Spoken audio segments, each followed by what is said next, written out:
Je, hatua gani zinachukuliwa kulinda kilimo cha matunda nchini ili kuokoa soko la matunda linalosuasua kutokana na uingizaji wa matunda?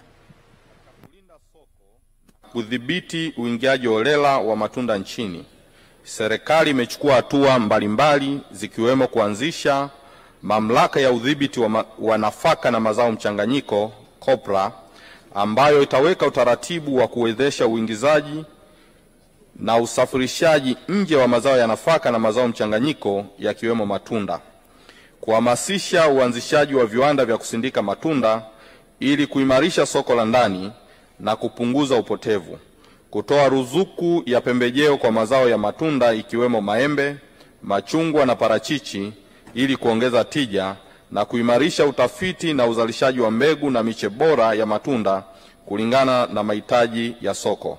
Mheshimiwa Spika, hatua hiyo itaongeza uzalishaji wa matunda kutoka tani milioni 6,530,302 mwaka 2022-2023 hadi tani milioni 7,065,139 kwa mwaka 2024-2025. Mheshimiwa Husna Sekiboko, swali la nyongeza. Mheshimiwa Spika, mkoa wa Tanga ni maarufu sana kwa kilimo cha matunda na hasa machungwa, lakini machungwa yetu bado hayajapata soko zuri kwenye viwanda. Ni upi mkakati wa kuboresha kilimo cha matunda ili kuweza kukidhi mahitaji ya viwandani? Mheshimiwa Spika, swali la pili.